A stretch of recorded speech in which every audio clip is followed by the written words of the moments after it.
The South African Health Products Regulatory Authority is considering up-scheduling products containing codeine. Medicines such as Acodol and Neurofen Plus are currently Schedule II medicines in the country, making them quite accessible over the counter. But there are now proposals that these products be scheduled so that there's better control exercised and the abuses become more difficult. Joining us now in studio is Acting Deputy Director of Regulatory Compliance at Sopra. His name is Mlungisi Bondo. Mlungisi, thanks very much for coming through. Always appreciate your time. Thanks, Aya. Let's start with the background, making sure, of course, that we're all on the same page. Help us understand this idea around scheduling. Yes. What's the difference between a Schedule II and Schedule V drug? Thanks, Aya. Good morning to your viewers. Firstly, Sopra controls medicines in the country and monitors after they are registered. So a medicine will be given a schedule based on its safety and also its efficacy. In this case, the product we'll be talking about, it will be Schedule II if it's minimum quantities where safety can be controlled. And also it will be under Schedule VI, that will be highly controlled, that can only be accessed through healthcare professionals, being a doctor, prescribing to the patient or dispensing as well, or issuing a prescription into a pharmacy to give to the patients. The difference, as you are asking then, why sitting at Schedule VI or sitting at Schedule II, it will be at Schedule VI is not accessible. Your doctor must have reasons to provide, and it's not given continuously for 8 months or 2 years. So at least it's controlled and it won't be subjected to abuse because the doctor will be monitoring the patient in that case. On Schedule II, is based on access. Remember, now you don't have to go to your doctor. You can go to your pharmacy, and then your pharmacy can can dispense and record that they've given you that Schedule II medicine. So then why have you gone about up-scheduling these particular drugs? I mean, I understand there's a whole context to this.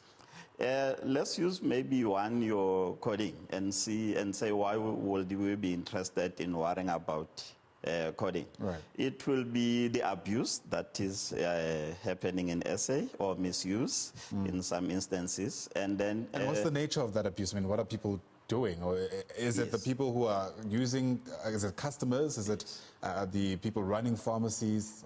Give us the nature of these abuses. I'm happy you're asking the differences around the abuse. We've got different types. Some are age-related, where it will be your pure abuse and then leading to addiction. Like the stories we've heard of kids drinking your cough mixtures that have codeine mixing with drinks or mixing with alcohol. Wow. Yes, and then that's your high risk one because they are taking that to get high, and that's not the intention of that medicine. They're taking it to get high? Yes, and those medicines should be used for cough, and now people are not using it for the correct indication. They are using it for something else now, of which that becomes a problem. And now anything can happen with kids taking those things going to school. Sure. That's the risk we're sitting with currently.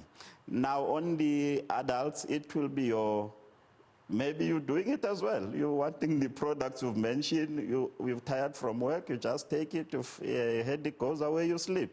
But you end up wanting it every day. So people are not aware now that is now misuse. Or abuse is no longer your normal treatment of a condition. So those are the different instances. However, the bigger one that is worrying is the one at schools now, where kids are using it as a fashionable thing to access codeine. Wow. And use it to get high.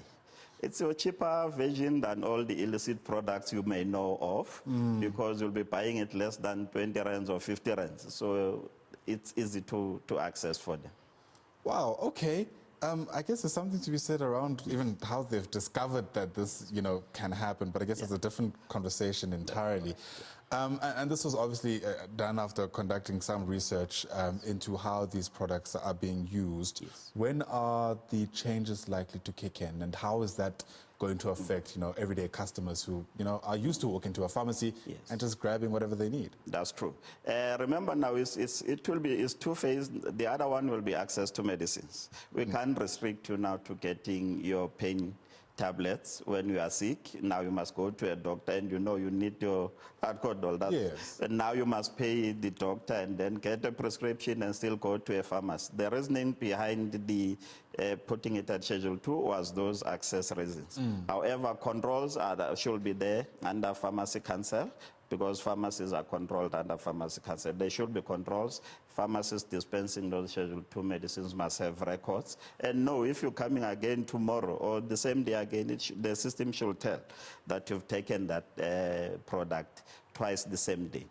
I had the challenge maybe that we don't have your electronic sophisticated systems. Yes, I was about to ask. I mean, are we expecting people to come in and sign up on like and also how do you then factor going to different pharmacies? That's correct. Yes. One, yeah. Because now if we had your electronic systems monitoring those things, however, government Department of Health is looking at those with Sopra of introducing systems. However, that may take some time. Hence, we're looking at your current measures. What can we do now to protect the public not to abuse all these substances? Yeah, so let's speak about that. I mean, what are some of the short-term interventions to curb this? The short-term, currently, we've been working with SAPS and tracking all. Remember, Sopra has control over the data of who's selling the medicines, from manufacturing to the distribution points. So we have that data.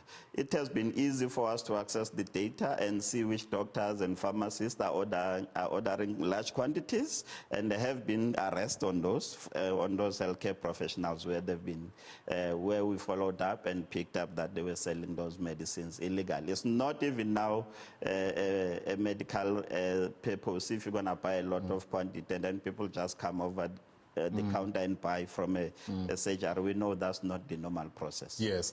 Now, I can imagine a lot of people are obviously going to be concerned if they are legitimate users of these products and they might be adversely affected. What's the message from Sopra as you undertake this process to particularly those individuals? On our side, especially on the kids' side, we'll urge parents to monitor situations of abnormal behaviors and try and get information where those products are sold. And then that's where Sopra and SAPS come in and block those chains. Because in most cases, it will have been from, it's not illegal products. It's products that are registered, that are in the correct supply chain lines. And now we'll be able to track it back and deal with those distributors or healthcare professionals that are involved in those wrongdoings. All right. Thank you very much for coming through. I do appreciate you explaining this to us. Mlungisi Wondo is the Acting Deputy Director of Regulatory Compliance at the South African Health Products Regulatory Authority. I do appreciate your insights.